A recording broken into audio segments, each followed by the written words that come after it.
Assalamualaikum warahmatullahi wabarakatuh. Alhamdulillah kawan-kawan, kembali lagi kita di channel JT Informasi.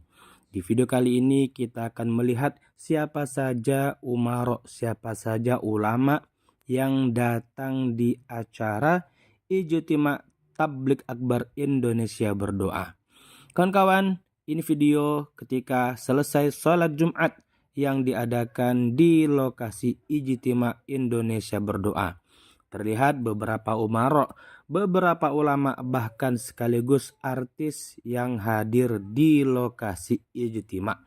Di antaranya ada Bapak Menteri Agama, ada Gubernur Lampung, Gubernur Bengkulu, dan beberapa jajaran pemerintah yang lain. Oke kawan-kawan, di video kali ini kita juga akan melihat suasana Ijtima hari Jumat tanggal 28 November. Mari kita simak video ini sampai akhir.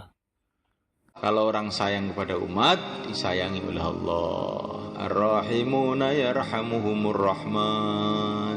Kalau kita ingin disayangi oleh Allah, sayangilah umat. Dan tidak akan ada sayang pada umat kecuali kalau kita ajak mereka itu menuju surga. Itulah sayang pada umat.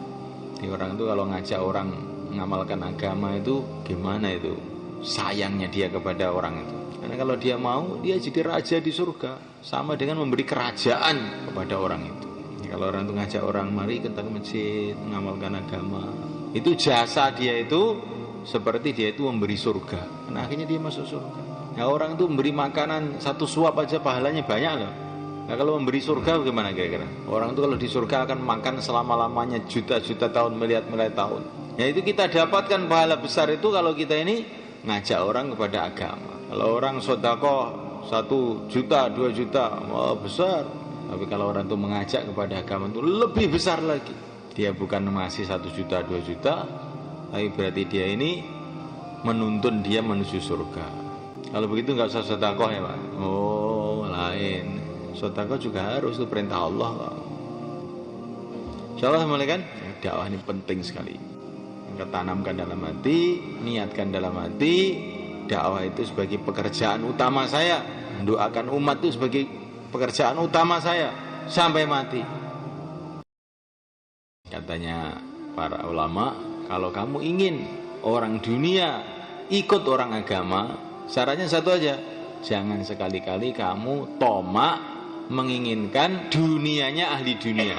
Nanti orang dunia itu akan jadi mau ikut agama. Tapi kalau orang agama menginginkan dunianya orang dunia itu akhirnya jauh dari agama. Karena takut nanti dunianya direbut sama orang agama. Nah, maka dia nggak mau dekat sama orang agama. Maka orang agama itu jangan tomak sama makhluk, tomak kepada Allah saja. Insyaallah mulai kan? Rezeki manusia ditulis oleh Allah. Ada orang yang santai-santai rizkinya banyak, ada orang yang bertungkus lumus setengah mati rizkinya tambah sedikit. Ada orang yang cerdas, sarjana ekonomi itu kan pintar ngitung duit, tapi rizkinya nggak banyak. Tapi yang buta huruf kadang-kadang rizkinya banyak. Jadi rizki itu bukan karena kecerdasan seseorang, kepandaian seseorang. Rizki itu memang sudah tulisan Allah untuk siapa saja yang Allah kehendaki. Maka kita mencari rizki itu pelan-pelan saja. Ajmilu at-talab. Kalau kita berdagang niatnya bagaimana kita ini ibadah dalam berdagang kita. Pedagang yang tidak pernah bohong akan dikumpulkan bersama para nabi. Jadi targetnya dagang itu supaya kita bisa kumpul para nabi. Bukan supaya jadi kaya. Walaupun kamu dagang jungkir balik tulisannya melarat tetap melarat aja. Kita kembalikan dakwah pada aslinya, hanya karena taat perintah Allah saja, hanya untuk membangun akhirat saja, tidak ada niat yang lain-lain. Di depan, di belakang sama aja, di mahalah, di halakoh, di markas, di nizamuddin sama aja. Yang penting dapat ridho Allah. Bayan yang dengar 1 orang dengan bayan yang dengar 1000 orang sama aja. Itu tandanya ikhlas. Itu kemarin waktu haji itu Syekh Abdul Wahab itu datang ke rumah satu karkun di Madinah sana. Bayan panjang 1 jam lebih. Saya kira tuh yang dengarkan banyak, ternyata dengarkan 3 orang cuman. Bayan Bayan istimewa 1 juta orang juga beliau begitu bayannya, yang dengar 3 orang juga begitu, juga sama saja. Masya Allah. Zaman dulu, ini ceritanya ulama-ulama India ini. Di India itu ada seorang ahli bayan, sehingga sampai disebut Amirul Bayan, Amir Bayan, saking pandainya bayan itu. Itu orang sezaman dengan Syekh Ilyas, sebelum sedikit gitu. Namanya Athaullah Al-Bukhari, namanya begitu. Kalau beliau bayan itu, Masya Allah, macam orang itu tersihir semua. Kalau beliau menangis, semua ikut nangis. Kalau beliau tertawa, semua ikut tertawa. Orang-orang Hindu dengar bayan dia, nggak usah nanti cash pada masuk Islam, ribuan orang. Bukan ribuan, puluhan ribu orang Hindu itu masuk Islam. Itu Athaullah Al-Bukhari itu.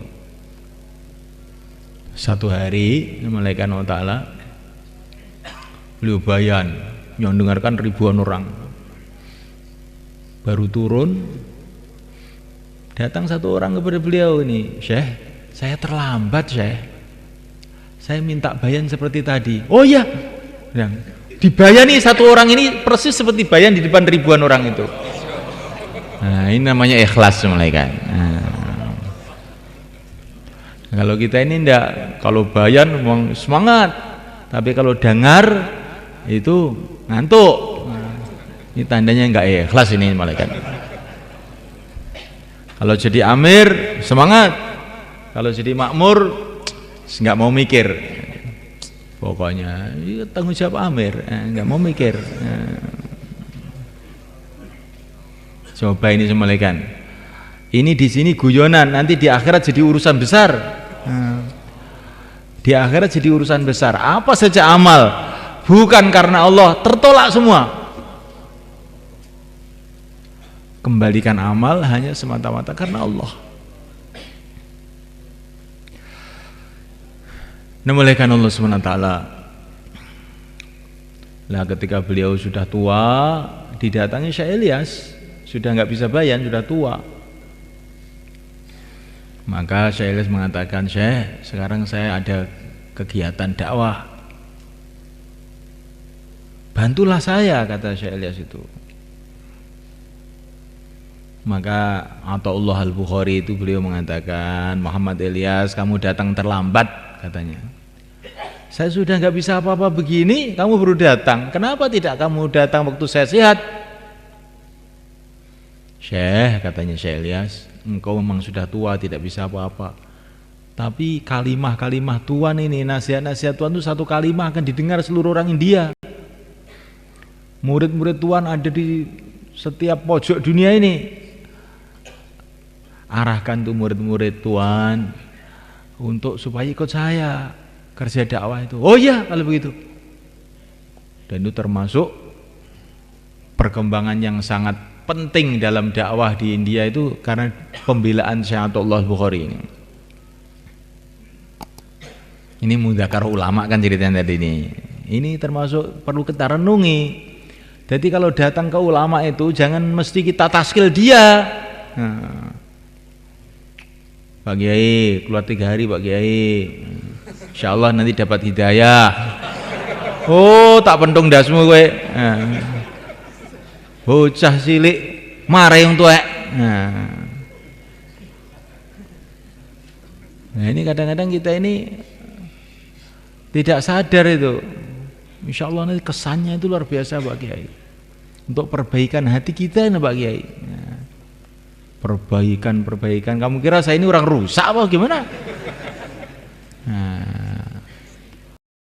Masya Allah, Alhamdulillah. Kawan-kawan, itulah tadi suasana di hari pertama Ijtima Indonesia berdoa. Dan di hari ini para tamu, para umat Islam masih berbondong-bondong menuju ke lokasi ijtima. Dan kawan-kawan bisa melihat di hari Sabtu tanggal 29 November para tamu, para ulama, para umarok juga makin banyak yang berdatangan. Sesuai Semoga apa yang telah ditargetkan oleh para syuro terpenuhi, yaitu dengan kehadiran 5 juta umat Islam berkumpul di Ijtima Indonesia berdoa. Dan semoga target dari para masyayikh dengan mengeluarkan jamaah sebanyak-banyaknya juga terpenuhi. Oke kawan-kawan, terima kasih bagi kawan-kawan yang sudah menonton video ini. Silahkan share, semoga video ini bisa bermanfaat bagi diri kita, keluarga kita, dan umat seluruh alam. Wabillahi taufiq wal hidayah. Assalamualaikum warahmatullahi wabarakatuh.